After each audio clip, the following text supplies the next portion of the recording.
Hi guys, ನಾನಿವತ್ತು recently ತೆರೆ ಕಂಡಿದ್ದ stone ಕ್ರೀಕ್ killer ಅನ್ನುವ ಹಾಲಿವುಡ್ ಕ್ರೈಮ್ ಥ್ರಿಲ್ಲರ್ ಮೂವಿನ ಎಕ್ಸ್ಪ್ಲೇನ್ ಮಾಡ್ತಾ ಇದ್ದೀನಿ. ಒಂದು ಸ್ಮಾಲ್ ಟೌನ್ ನಲ್ಲಿ ನಡೆಯೋ ಕೊಲೆಗಳು. ಕಿಲ್ಲರ್ ನ ಕಂಡು ಹಿಡಿಯೋಕೆ ಪೊಲೀಸ್ ಮಾತ್ರ ಅಲ್ಲ, ಒಬ್ಳು ಸೈಕಿಕ್ ಲೇಡಿ ಕೂಡ ಕೈ ಜೋಡಿಸ್ತಾಳೆ. ಈ ಸೈಕಿಕ್ ಪವರ್ ಅಂದ್ರೆ ಏನ್ ಗೊತ್ತಾ? ಒಂದು ವಿಷಯನ ನೇರವಾಗಿ ನೋಡಿಲ್ಲ ಅಂದ್ರೂನು ಒಬ್ಬ ವ್ಯಕ್ತಿ ಯೂಸ್ ಮಾಡೋ ವಸ್ತುಗಳನ್ನ ಮುಟ್ಟಿದಾಗ ಅಲ್ಲಿ ಏನ್ ನಡೆದಿದೆ ಅನ್ನೋದು ಫ್ಲಾಶ್ ತರ ಕಣ್ಮುಂದೆ ಬರುತ್ತೆ. ಇವ್ರನ್ನೇ ಸೈಕಿಕ್ ಅಂತ ಕರೀತಾರೆ. ಸೊ ಈ ಸೈಕಿಕ್ ಪವರ್ ಇರೋ ಲೇಡಿ ಹಾಗೇನೆ ಪೊಲೀಸ್ ಸೇರಿ ಹೇಗೆ ಕಿಲ್ಲರ್ ನ ಕಂಡು ಹಿಡಿತಾರೆ ಅನ್ನೋದೇ ಪೂರ್ತಿ ಕತೆ. ಕ್ಲೈಮ್ಯಾಕ್ಸ್ ನಲ್ಲಿ ಒಂದು ಭಯಂಕರ ಟ್ವಿಸ್ಟ್ ಇದೆ.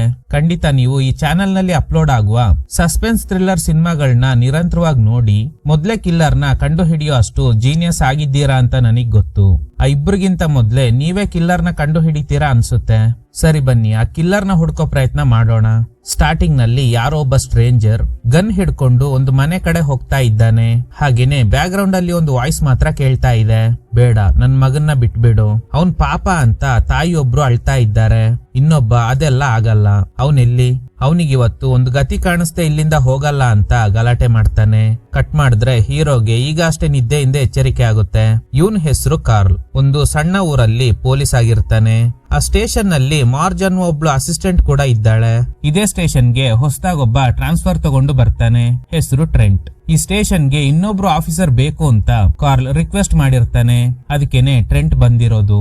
ಇದಕ್ಕೆ ಇನ್ನೊಂದು ರೀಸನ್ ಇದೆ. ಅಸಿಸ್ಟೆಂಟ್ ಆಗಿರೋ ಮಾರ್ಜ್ ತುಂಬಾನೇ ದಪ್ಪ ಇರೋದ್ರಿಂದ ಅವಳನ್ನ ಇಟ್ಕೊಂಡು ಅಪರಾಧಿಗಳನ್ನ ಹಿಡಿಯೋಕ್ ಆಗಲ್ಲ.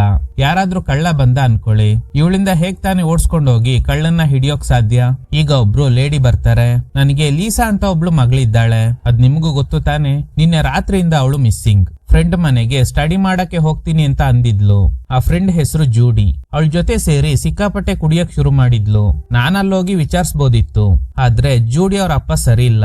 ನನ್ ಕಂಡ್ರೆ ಏನೇನೋ ಮಾತಾಡ್ತಾನೆ, ಅದಕ್ಕೆ ನೀವೇ ಹೋಗಿ ವಿಚಾರಿಸಿ ಅಂತ ಕಾರ್ಲ್ ಟ್ರೆಂಟ್ ಜೊತೆಲಿ ಜೂಡಿ ಮನೆ ಕಡೆ ಹೋಗ್ತಾರೆ.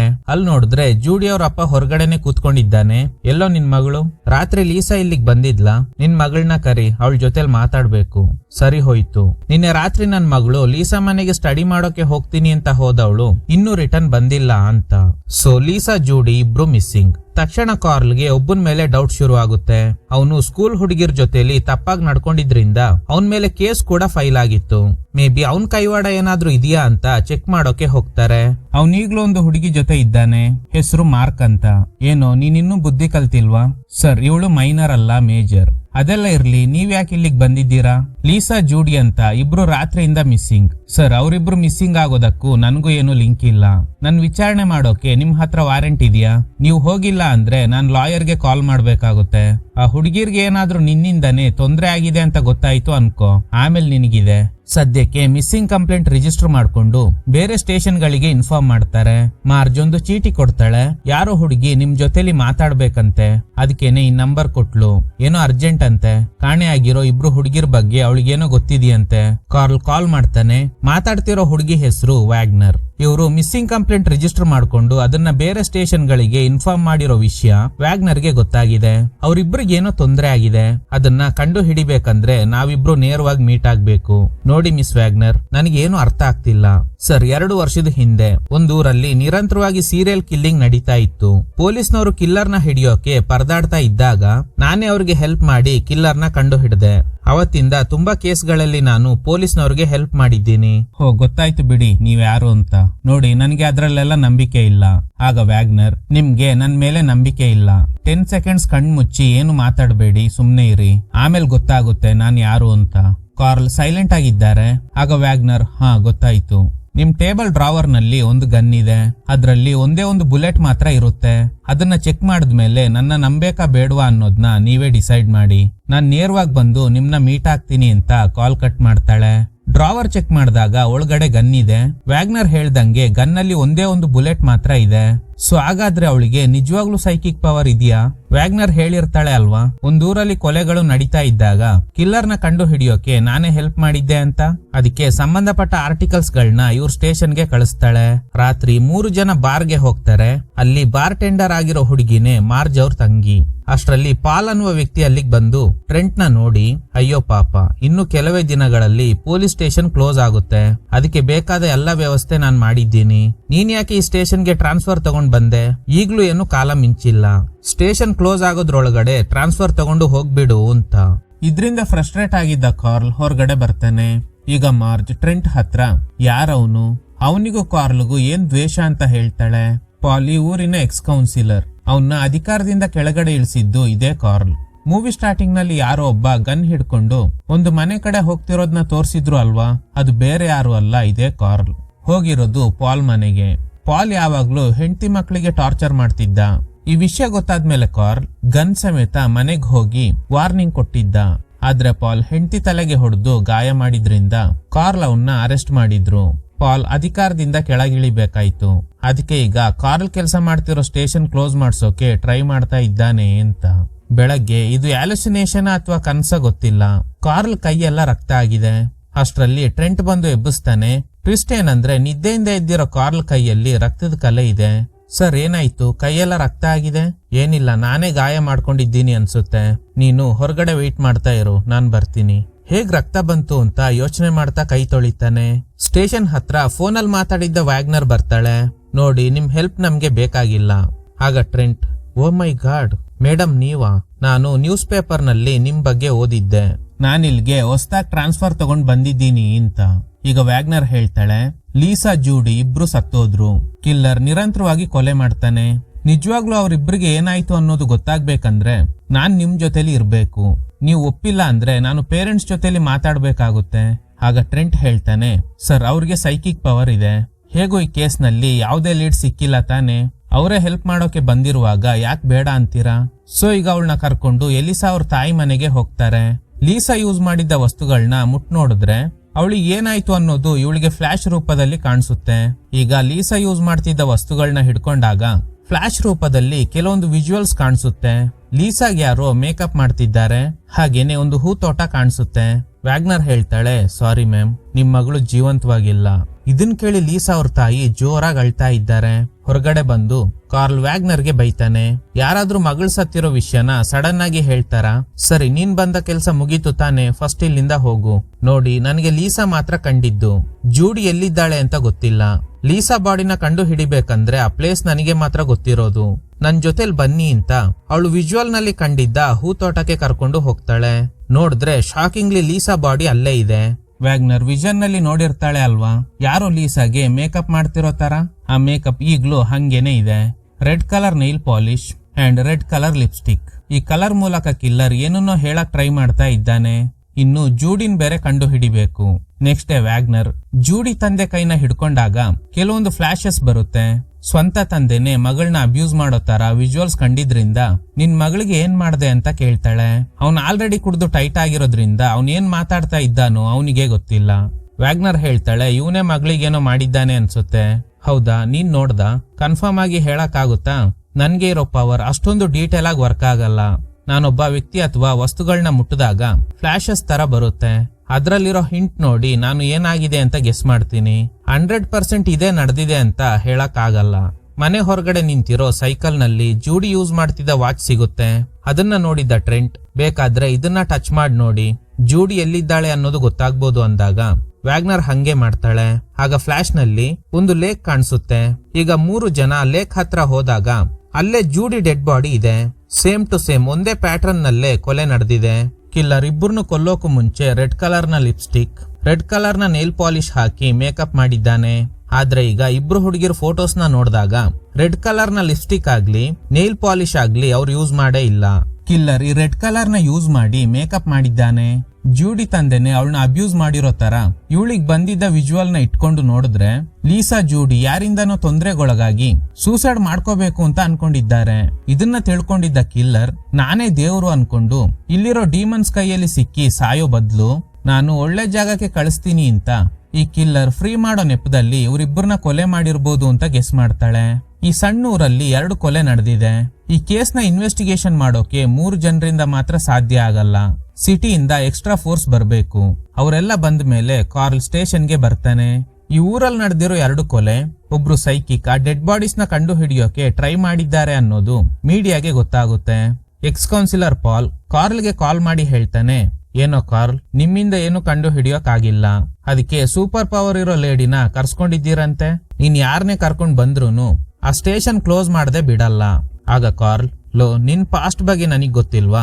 ನೀನು ವರ್ಜೀನಿಯಾದಲ್ಲಿ ಇದ್ದಾಗ ನಿನ್ ಹೆಂಡತಿ ಮಕ್ಕಳಿಗೆ ಟಾರ್ಚರ್ ಮಾಡ್ತಿದ್ದೆ, ಸುಮ್ನೆ ಫೋನ್ ಇಡು ಅಂತ ಕಾಲ್ ಕಟ್ ಮಾಡ್ತಾನೆ.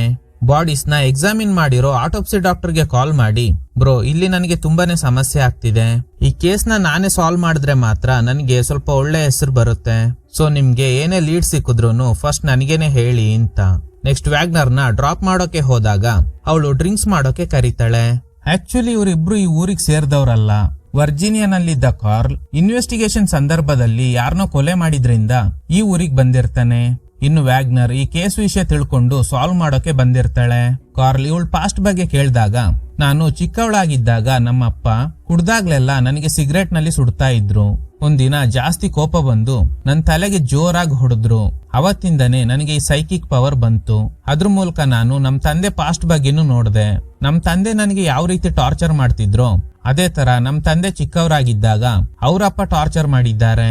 ಇದೇ ಕಾರಣಕ್ಕೆ ನಮ್ ತಂದೆಯಿಂದ ದೂರ ಆಗಿ ಈ ರೀತಿ ಕೆಲವೊಂದು ಮಿಸ್ಟೀರಿಯಸ್ ಕೇಸ್ಗಳಲ್ಲಿ ಪೊಲೀಸ್ನವ್ರಿಗೆ ಹೆಲ್ಪ್ ಮಾಡ್ತಾ ಇದ್ದೀನಿ. ಅದಿರ್ಲಿ ನಿಮ್ ಬಗ್ಗೆ ಹೇಳಿ. ಆದ್ರೆ ಕಾರ್ಲ್ ಟೈಮ್ ಆಯ್ತು ಅಂತ ಹೊರಡ್ತಾನೆ. ಅಯ್ಯೋ ಇರಿ ಸರ್, ಯಾಕೆ ಕೋಪ ಮಾಡ್ಕೋತಾ ಇದ್ದೀರಾ? ಹೀಗೆ ಅವನ್ನ ತಡೆಯೋ ನೆಪದಲ್ಲಿ ಟಚ್ ಮಾಡ್ಬಿಡ್ತಾಳೆ. ಸೊ ಇವನ್ ಪಾಸ್ಟ್ ಗೆ ಸಂಬಂಧಪಟ್ಟ ವಿಜುವಲ್ಸ್ ಇವಳು ಕಣ್ಣಿಗೆ ಕಾಣಿಸುತ್ತೆ. ಕಾರ್ಲ್ ವರ್ಜೀನಿಯಾನಲ್ಲಿ ಇದ್ದಾಗ ಒಬ್ಬನ್ನ ಕೊಲೆ ಮಾಡಿದ್ದ ಅಲ್ವಾ? ಕೊಲೆಯಾದ ವ್ಯಕ್ತಿಗೆ ಹೆಂಡತಿ ಮಕ್ಕಳು ಇದ್ರು. ಅವನ್ ಸತ್ತಿದ್ರಿಂದ ಹೆಂಡತಿ ಮಕ್ಕಳು ಅನಾಥರಾಗಿರೋದೆಲ್ಲ ಗೊತ್ತಾದ್ಮೇಲೆ ಅದ್ರ ಬಗ್ಗೆ ಡೀಟೇಲ್ಸ್ ಕೇಳಿದಾಗ ಇವನು ಹೇಳಕ್ ರೆಡಿ ಇಲ್ಲ. ಟೈಮ್ ಆಯ್ತು ಅಂತ ಹೊರಟು ಬಿಡ್ತಾನೆ. ನಿದ್ದೆಲಿ ಕಾರ್ಲ್ಗೆ ಏನೇನೋ ವಿಜುವಲ್ಸ್ ಕಾಣಿಸ್ತಾ ಇದೆ. ಬೆಳಗ್ಗೆ ಒಂದು ಕಾಲ್ ಬರುತ್ತೆ, ಕಿಲ್ಲರ್ 3ನೇ ಕೊಲೆ ಮಾಡಿದ್ದಾನೆ, ಬಾಡಿ ಒಂದು ಟನಲ್ ಹತ್ರ ಇದೆ ಅಂತ. ಗಾಬರಿಯಾಗಿದ್ದ ಕಾರ್ಲ್ ಕ್ರೈಮ್ ಸೀನ್ಗೆ ಹೋಗ್ತಾ ಇರುವಾಗ ಒಂದು ಸಣ್ಣ ಲೇಕ್ ಇರೋದ್ನ ನೋಡ್ತಾನೆ. ಕಿಲ್ಲರ್ ಯಾವ ರೀತಿ ವಿಕ್ಟಿಮ್ಸ್ಗೆ ರೆಡ್ ಕಲರ್ ನ ಲಿಪ್ಸ್ಟಿಕ್ ಹಾಗೇನೆ ನೈಲ್ ಪಾಲಿಶ್ ನ ಹಾಕ್ತಾನೋ ಅದೇ ತರನೇ ಒಂದು ಗೊಂಬೆಗೆ ಮೇಕಪ್ ಮಾಡಿ ನೀರಿಗೆ ಬಿಸಾಡಿದ್ದಾರೆ. ಹತ್ರ ಹೋದಾಗ ಅಲ್ಲಿ ಯಾರೋ ಇರೋ ತರ ಫೀಲ್ ಆಗುತ್ತೆ. ಯಾರೋ ಅದು ಹೊರಗಡೆ ಬಂದ್ರೆ ಸರಿ, ಇಲ್ಲ ಅಂದ್ರೆ ಶೂಟ್ ಮಾಡ್ಬೇಕಾಗುತ್ತೆ. ನೋಡಿದ್ರೆ ಅಲ್ಲೊಬ್ಬ ಚಿಕ್ಕ ಹುಡುಗ ಇದ್ದಾನೆ. ಇಲ್ಲಿ ಬೇರೆ ಯಾರಾದ್ರೂ ಬಂದಿದ್ರ? ಆದ್ರೆ ಅವನು ಏನು ಉತ್ತರ ಕೊಡ್ತಾ ಇಲ್ಲ. ಹುಡುಗನ್ನ ಕಾರಲ್ಲಿ ಕೂರ್ಸಿ ಬಾಡಿ ಇರೋ ಜಾಗಕ್ಕೆ ಹೋಗ್ತಾನೆ. ಸೇಮ್ ಕಿಲ್ಲರ್ ಈ ಕೊಲೆನು ಮಾಡಿರೋದು. ಅಷ್ಟ್ರಲ್ಲಿ ಸ್ಪಾಟಿಗ್ ಬಂದ ವ್ಯಾಗ್ನರ್, ಸತ್ತಿರೋ ಹುಡುಗಿ ಹೆಸರೇನು? ಕಿಮ್. ಹೋ, ನನಗೆ ಅವಳು ಮಾತಾಡೋದೆಲ್ಲ ವಿಷನ್ ನಲ್ಲಿ ಕಾಣಿಸಿತ್ತು. ಮಾರ್ಕ್ ಅನ್ನೋ ಹೆಸರನ್ನ ಹೇಳ್ತಿದ್ಲು ಅಂತ. ಮಾರ್ಕ್ ಯಾರು ಅಂತ ಗೊತ್ತಲ್ಲ. ಇದಕ್ಕೂ ಮುಂಚೆ ಅವನ್ನ ಎಂಕ್ವೈರಿ ಮಾಡಿರ್ತಾರೆ. ತಕ್ಷಣ ಕಾರ್ಲ್ ಲೇಕ್ ಹತ್ರ ಸಿಕ್ಕಿದ್ದ ಹುಡುಗನ ಹತ್ರ ಮಾರ್ಕ್ ಯೂಸ್ ಮಾಡ್ತಿದ್ದ ಕಾರ್ನ ತೋರಿಸಿ, ನೀನು ಲೇಕ್ ಹತ್ರ ಇದ್ದಾಗ ಈ ಕಾರ್ನ ನೋಡ್ದ? ಹೌದು ನೋಡ್ದೆ. Okay super. ಇವನೇ ಆ ಕಾರ್ನ ಓಡಿಸ್ಕೊಂಡ್ ಬಂದಿದ್ನ ಅಂತ ಮಾರ್ಕ್ ಫೋಟೋ ತೋರಿಸಿದಾಗ ಇದಕ್ಕೂ ಹೌದು ಅಂತ ತಲೆ ಅಲ್ಲಾಡಿಸ್ತಾನೆ. ಈಗ ವಾರೆಂಟ್ ಸಮೇತ ಮಾರ್ಕ್ ಮನೆ ಹತ್ರ ಹೋಗ್ತಾರೆ. ನೋಡಿದ್ರೆ ಮತ್ತಲ್ಲಿರೋ ಒಬ್ಳು ಹುಡುಗಿ ಸಿಗ್ತಾಳೆ. ಈ ಹುಡುಗಿ ಯಾರು ಗೊತ್ತಾ? ಆ ಲೇಡಿ ಕಾಪ್ ಆಗಿರೋ ಮಾರ್ಜ್ ಅವ್ರ ತಂಗಿ. ಟ್ರಿಗರ್ ಆಗಿದ್ದ ಮಾರ್ಜ್ ಅವನ್ನ ಸುಮ್ನೆ ಬಿಡಲ್ಲ ಅಂತ ಮಾರ್ಕ್ ಮೇಲೆ ಅಟ್ಯಾಕ್ ಮಾಡೋಕೆ ಟ್ರೈ ಮಾಡ್ತಾಳೆ. ಆದ್ರೆ ಕಾನೂನ್ ಪ್ರಕಾರ ಅಪರಾಧಿ ಮೇಲೆ ಕೈ ಮಾಡೋ ಹಾಗಿಲ್ಲ. ಅವನ್ನ ಸ್ಟೇಷನ್ ನಲ್ಲಿ ಎಂಕ್ವೈರಿ ಮಾಡ್ತಾರೆ. ಅವನ ಆಲ್ರೆಡಿ ಲಾಯರ್ ಸಮೇತ ಬಂದಿರ್ತಾನೆ. ನಡೆದಿರೋ ಕೊಲೆಗಳಿಗೂ ನನಗೂ ಯಾವ್ದೇ ಲಿಂಕ್ ಇಲ್ಲ ಅಂತಿದ್ದಾನೆ. ಹೌದಾ, ಸರಿ ಬಿಡು. ನೀನ್ ಮಾರ್ಜ್ ಅವ್ರ ತಂಗಿಗೆ ಡ್ರಗ್ಸ್ ಕೊಟ್ಟು ಕೂಡ ಹಾಕಿದ್ದೆ ಅಲ್ವಾ? ಸೊ ಡ್ರಗ್ಸ್ ಕೇಸಲ್ಲಿ ನಿನ್ನ ಅರೆಸ್ಟ್ ಮಾಡಿದ್ರೆ ತುಂಬಾ ವರ್ಷ ಜೈಲಲ್ಲೇ ಇರ್ಬೇಕಾಗುತ್ತೆ ಅಂತ. ಅಲ್ಲಿಂದ ಮನೆಗ್ ಬಂದಾಗ ಸಿಟಿ ಪೊಲೀಸ್ ಹೇಳ್ತಾರೆ, ಮಾರ್ಕ್ ಆಲ್ರೆಡಿ ರಿಲೀಸ್ ಆಗಿ ಮನೆಗೆ ಹೋಗಿದ್ದಾನೆ. ಯಾಕೆ? ನೋಡು ಕಾರ್ಲ್, ಒಬ್ಬ ಚಿಕ್ಕ ಹುಡುಗ ಹೇಳ್ದ ಅಂತ ನೀನು ಮಾರ್ಕ್ ನ ಅರೆಸ್ಟ್ ಮಾಡಿದ್ಯಾ. ಆದ್ರೆ ಆ ಹುಡುಗ ಹೇಳಿಕೆನ ಬದಲಾಯಿಸ್ಬಿಟ್ಟ. ಸೊ ಅದಕ್ಕೇನೆ ಮಾರ್ಕ್ ನ ರಿಲೀಸ್ ಮಾಡ್ಬಿಟ್ರು. ಮಾರ್ಜ್ ಅವ್ರ ತಂಗಿ ಮತ್ತಲ್ಲಿದ್ರೂನು ಅವಳಿಗೆ ಅವನೇ ಡ್ರಗ್ಸ್ ಕೊಟ್ಟಿದ್ದಾನೆ ಅನ್ನೋಕೆ ಯಾವುದೇ ಪ್ರೂಫ್ ಇಲ್ಲ. ಮಾರ್ಕ್ ಈಗ ನಿನ್ ಮೇಲೇನೆ ಕೇಸ್ ಹಾಕಿದ್ದಾನೆ. ಸದ್ಯಕ್ಕೆ ಸ್ವಲ್ಪ ದಿನ ರೆಸ್ಟ್ ಅಲ್ಲಿರು ಅಂತ. ನೀವು ಅಬ್ಸರ್ವ್ ಮಾಡಿದ್ರೆ ಕೊಲೆ ನಡೆಯೋಕು ಮುಂಚೆನೆ ಕಾರ್ಲ್ ಕೈಯಲ್ಲಿ ರಕ್ತದ ಕಲೆ ಇದ್ದಿರುತ್ತೆ. ಇಲ್ಲಿ ತನಕ ರಕ್ತ ಯಾರ್ದು ಅಂತ ಗೊತ್ತಾಗಿಲ್ಲ. ಅದನ್ನ ತಿಳ್ಕೊಳ್ಳೋಕೆ ಶರ್ಟ್ ನಲ್ಲಿ ರಕ್ತದ ಕಲೆ ಆಗಿದ್ದ ಪಾರ್ಟ್ ನ ಮಾತ್ರ ಕಟ್ ಮಾಡಿ ಫ್ರೆಂಡ್ ಆಗಿರೋ ಆಟೋಪ್ಸಿ ಡಾಕ್ಟರ್ಗೆ ಕೊಡೋ ನಿರ್ಧಾರ ಮಾಡ್ತಾನೆ. ಫಸ್ಟ್ ಆ 3 ಬಾಡೀಸ್ ಬಗ್ಗೆ ಕೇಳ್ತಾನೆ. ಡಾಕ್ಟರ್ ಹೇಳ್ತಾರೆ, ಹೆರಾಯಿನ್ ಅನ್ನುವ ಡ್ರಗ್ ಇದೆಯಲ್ಲ ಅದನ್ನ 3 ಜನ ಹುಡುಗಿರಿಗೂ ಕೊಟ್ಟಿದ್ದಾರೆ. ಡ್ರಗ್ ಓವರ್ ಡೋಸ್ ಇಂದನೇ ಜೀವ ಹೋಗಿದೆ. ಕಿಲ್ಲರ್ ಹುಡುಗಿರ್ ದೇಹದ ಹಲವು ಭಾಗಗಳಲ್ಲಿ ಗಾಯ ಮಾಡಿದ್ದಾನೆ. ಮತ್ತಲ್ಲಿದ್ದ ಹುಡುಗಿರ್ಗೆ ನೋವು ಗೊತ್ತಾಗಿಲ್ಲ. ಅಷ್ಟೇ ಅಲ್ಲದೆ ವ್ಯಾಗ್ನರ್ ಗೆಸ್ ಮಾಡಿದ್ಲು ಅಲ್ವಾ, ಹುಡುಗಿರ್ಗೆ ಸುತ್ತಮುತ್ತ ನಡೀತಾ ಇರೋದು ಇಷ್ಟ ಆಗದೆ ಸೂಸೈಡ್ ಮಾಡ್ಕೊಳ್ಳೋಕೆ ಟ್ರೈ ಮಾಡಿದಾಗ ಅದನ್ನ ತಿಳ್ಕೊಂಡಿದ್ದ ಕಿಲ್ಲರ್ ಅವ್ರಗಳಿಗೆ ಈ ಕೆಟ್ಟ ಪ್ರಪಂಚದಿಂದ ಮುಕ್ತಿ ಕೊಡ್ಸೋ ನೆಪದಲ್ಲಿ ಅವ್ರಗಳನ್ನ ಕೊಂದ್ಬಿಟ್ಟ ಅಂತ. ಆಕ್ಚುಲಿ ಆ ಥಿಯರಿ ಸತ್ಯ. ಯಾಕಂದ್ರೆ 3 ಜನ ಹುಡುಗಿರ್ ಬಾಡಿನಲ್ಲೂ ಸೂಸೈಡ್ ಅಟೆಂಪ್ಟ್ ಮಾಡಿರೋ ಗಾಯಗಳಿದೆ. 3ನೇದಾಗಿ ಒಬ್ಳು ಹುಡುಗಿ ಡೆಡ್ ಬಾಡಿ ಸಿಕ್ಕಿತ್ತು ಅಲ್ವಾ, ಅವಳು ಉಗ್ರಲ್ಲಿ ಯಾರೋ ಒಬ್ಬ ವ್ಯಕ್ತಿಯ DNA ಸಿಕ್ಕಿದೆ. ಯಾರ್ದು ಅಂತ ಗೊತ್ತಿಲ್ಲ, ಚೆಕ್ ಮಾಡ್ತಾ ಇದ್ದಾರೆ. ಇಷ್ಟು ವಿಷಯ ಗೊತ್ತಾದ್ಮೇಲೆ ಕಾರ್ಲ್ ಅವನ್ ತಂದಿದ್ದ ಶರ್ಟ್ ಪೀಸ್ ಕೊಟ್ಟು ಈ ಶರ್ಟ್ ನಲ್ಲಿರೋ ಬ್ಲಡ್ ಸ್ಯಾಂಪಲ್ ಯಾರ್ದು ಅಂತ ಚೆಕ್ ಮಾಡಿ ಹೇಳು, ಈ ವಿಷಯ ನಮ್ಮಿಬ್ರಲ್ಲೇ ಇರ್ಲಿ ಅಂತ. ಹೀಗೆ ಮನೆ ಕಡೆ ಹೋಗ್ತಾ ಇರುವಾಗ ಮಾರ್ಜ್ ಫಾಲೋ ಮಾಡ್ಕೊಂಡ್ ಬಂದು ಇವನ್ನ ಸ್ಟಾಪ್ ಮಾಡ್ತಾಳೆ. ನನ್ ತಂಗಿಗಾಗಿರೋ ಪರಿಸ್ಥಿತಿ ಬೇರೆ ಯಾರಿಗೂ ಆಗ್ಬಾರ್ದು, ಅವ್ನ್ ನೋಡಿದ್ರೆ ರಿಲೀಸ್ ಆಗಿ ಆರಾಮಾಗಿದ್ದಾನೆ, ನನ್ನಿಂದ ನೆಮ್ಮದಿಯಾಗಿ ಇರಕ್ಕಾಗ್ತಿಲ್ಲ ಅಂತ. ಸರಿ, ಮಾರ್ಕಿಂದ ಬೇರೆ ಯಾರಿಗೂ ತೊಂದ್ರೆ ಆಗ್ಬಾರ್ದಂದ್ರೆ ನಾವು ಅವನ್ ಮೇಲೆ ಒಂದು ಕಣ್ಣಿಟ್ಟಿರ್ಬೇಕು, ನೀನೋಗಿ ಅವನ್ನ ಅಬ್ಸರ್ವ್ ಮಾಡೋಕೆ ಶುರು ಮಾಡು ಅಂತ. ನೆಕ್ಸ್ಟ್ ಡೇ ಒಂದು ಟ್ವಿಸ್ಟ್.